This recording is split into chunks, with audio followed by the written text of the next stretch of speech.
بسم اللہ الرحمن الرحیم۔ اسلامی روشنی کے مینار، حضرت اکرمہ رضی اللہ تعالیٰ عنہ ساتو۔ کشتی طوفان میں گر گئی۔ اکرمہ یمن کی طرف فرار ہوئے، لیکن بیچ سمندر میں کشتی ایک طوفان میں گر گئی۔ کشتی میں سوار سب لوگوں نے لا الہ الا اللہ کا ورد شروع کر دیا۔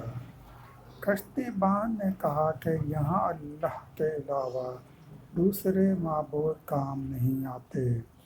کشتی طوفانی لہروں سے ٹکرا کر ہچکولے کھا رہی تھی۔ اکرمہ نے سخت خوف زدہ ہوتے ہوئے سوچا کہ اللہ سے بچ کر ہی تو میں مکے سے بھاگا تھا، لیکن اب میں عہد کرتا ہوں کہ اگر میری جان بچ گئی تو میں محمد صلی اللہ علیہ وآلہ وسلم عربی کی بارگاہ میں حاضر ہو کر اسلام قبول کر لوں گا۔ اللہ کے نام کی برکت سے کچھ ہی دیر میں طوفان تھم گیا اور کشتی ساحل سے جا لگی۔ اکرمہ نے کشتی سے باہر دیکھا کہ اہلیہ ان کی منتظر ہیں۔ حکیم نے انہیں اطمینان دلایا کہ رسول صلی اللہ علیہ وآلہ وسلم نے تمہیں پناہ دے دی ہے، اب واپس مکہ چلو اور بارگاہ رسالت میں صلی اللہ علیہ وآلہ وسلم میں حاضر ہو کر مسلمان ہو جاؤ۔ اسد الغالبہ جو 7 صفحہ 4۔ اکرمہ بارگاہ رسالت صلی اللہ علیہ وآلہ وسلم میں۔ اکرمہ اپنی اہلیہ کے ساتھ مکے کی جانب روانہ ہو گئے۔ راستے میں اہلیہ نے اکرمہ کو اپنے رومی غلام کی کبھی حرکت سے متعلق بتایا تو انہوں نے اس بستی میں پہنچتے ہی غلام کو قتل کر دیا۔ جب اکرمہ مکہ کے قریب پہنچے تو رسول صلی اللہ علیہ وآلہ وسلم نے اپنے صحابہ رضی اللہ تعالیٰ عنہ سے فرمایا، اکرمہ بن ابو جہل تمہارے پاس مومن اور مہاجرین بن کر آ رہے ہیں۔ ہم نے اسے پناہ دے دی ہے۔ اس کے باپ کو برا نہ کہنا، کیونکہ مرے ہوئے کو برا کہنے سے اس کے زندہ رشتہ داروں کو تکلیف ہوتی ہے اور میت کو دی گئی گالی اس تک نہیں پہنچتی۔ تھوڑی دیر بعد اکرمہ اور حکیم رسول صلی اللہ علیہ وآلہ وسلم کی خدمت میں حاضر ہو گئے۔ رسول صلی اللہ علیہ وآلہ وسلم انہیں دیکھ کر بہت خوش ہوئے، آگے بڑھ کر خوش آمدید کہا۔ پھر رسول صلی اللہ علیہ وآلہ وسلم نے انہیں کلمہ پڑھایا اور اس طرح اکرمہ مسلمان ہو گئے۔ اللہ کے نبی صلی اللہ علیہ وآلہ وسلم نے اس موقع پر اکرمہ سے فرمایا، اے اکرمہ، تم مجھ سے آج جو بھی چیز مانگو گے میں دے سکتا ہوں وہ میں تمہیں ضرور دے دوں گا۔ حضرت اکرمہ رضی اللہ تعالیٰ عنہ فرماتے ہیں کہ میں رسول صلی اللہ علیہ وآلہ وسلم کے سامنے شرم کے مارے اپنا سر جھکائے ہوئے تھا۔ میں نے کہا، یا رسول صلی اللہ علیہ وآلہ وسلم، آپ صلی اللہ علیہ وآلہ وسلم میرے لیے یہ دعا فرما دیں کہ میں نے آپ صلی اللہ علیہ وآلہ وسلم سے جتنی بھی دشمنی کی یا آپ صلی اللہ علیہ وآلہ وسلم کے سامنے یا آپ صلی اللہ علیہ وآلہ وسلم کے پس پشت آپ صلی اللہ علیہ وآلہ وسلم کے لیے جتنی نازیبا باتیں کی ہیں، اللہ ان سب کو معاف فرما دے۔ تو رسول صلی اللہ علیہ وآلہ وسلم نے دعا فرمائی، اے اللہ، اس اکرمہ نے آج تک جتنی مجھ سے دشمنی کی، تیرے راستے کو روکنے کے لیے جتنے سفر کیے، ان سب کو معاف فرما دے۔ اس موقع پر حضرت اکرمہ نے کہا، یا رسول صلی اللہ علیہ وآلہ وسلم، مجھے کسی بہترین بات کا حکم فرمائیں۔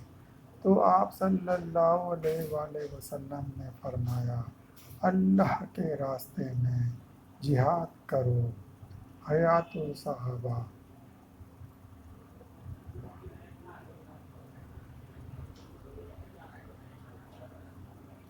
حضرت اکرمہ رضی اللہ تعالیٰ عنہ کی اسلام دشمنی کی تلافی کی فکر۔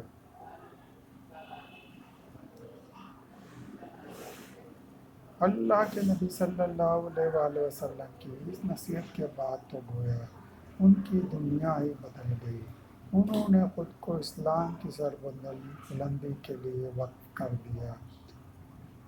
حضرت اکرمہ رضی اللہ تعالیٰ عنہ کو گزشتہ اسلام دشمنی کی تلافی کی بڑی فکر تھی، چنانچہ تن من دھن کے ساتھ اس کی تلافی میں لگ گئے۔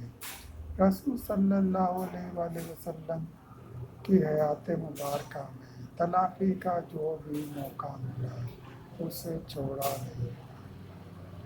فتح مکہ کے بعد غزوہ حنین کے معرکے میں قبیلہ حوازن اور ثقیف کو زبردست شکست دی۔ مقام جارانہ پر حوازن کا 14 رکنی وفد رسول صلی اللہ علیہ وآلہ وسلم کی خدمت میں حاضر ہوا۔ یہ پورا قبیلہ مسلمان ہو چکا تھا، چنانچہ آپ صلی اللہ علیہ وآلہ وسلم نے ان کے قیدی رہا کر دیے تھے اور حضرت اکرمہ رضی اللہ تعالیٰ عنہ کو قبیلہ حوازن کے صدقات جمع کرنے کی ذمہ داری عطا فرمائی تھی۔ رسول صلی اللہ علیہ وآلہ وسلم کی وفات کے بعد خلیفہ اول سیدنا ابو بکر صدیق رضی اللہ تعالیٰ عنہ نے حضرت اکرمہ رضی اللہ تعالیٰ عنہ کو مختلف محاذوں پر روانہ کیا، جن میں مرتدین کے خلاف روا کی جنگیں، فتنہ ارتداد کی جنگیں، اشد بن قیس، مسلمہ بن کذاب سمیت نبوت کے جھوٹے دعوے داروں اور زکوٰۃ سے منکرین سے جنگیں شامل ہیں۔ حضرت اکرمہ رضی اللہ تعالیٰ عنہ بن ابو جہل کی شجاعت، بہادری کے بہت سے واقعات سیرت صحابہ رضی اللہ تعالیٰ عنہ کی کتب میں درج ہیں۔ ایسا ہی ایک واقعہ ابن اسیر نے اپنے اسد الغابہ میں تحریر کیا ہے۔ وہ لکھتے ہیں کہ فتنہ ارتداد کے خاتمے کے بعد حضرت اکرمہ رضی اللہ تعالیٰ عنہ شام کی تمام جنگوں میں شریک رہے۔ ایک مرتبہ جنگ میں لڑتے لڑتے جو دشمنوں کی صفوں کے اندر تک گھس گئے، سر اور سینہ شدید زخمی ہو گیا۔ ساتھی انہیں زخمی حالت میں خیمے میں لائے۔ لوگوں نے کہا کہ اکرمہ رضی اللہ تعالیٰ عنہ اس طرح خود کو لاکمت میں نہ ڈالو، ذرا نرمی اور احتیاط سے کام لو۔ تو آپ نے جواب دیا، لات و عزیٰ کے لیے تو میں جان پر کھیل جایا کرتا تھا، لیکن آج اللہ اور اس کے محبوب صلی اللہ علیہ وآلہ وسلم کے لیے جان بچانا، اللہ کی قسم ایسا ہرگز نہیں ہو سکتا۔ اسد الغابہ۔ دوستو، سلسلہ بھی جاری ہے۔ مزید واقعہ سننے کے لیے چینل کو سبسکرائب کریں اور گھنٹی کے نشان کو لازمی پریس کریں۔ لائک کریں، شیئر کریں۔ دوستو، ویڈیو دیکھنے کا شکریہ۔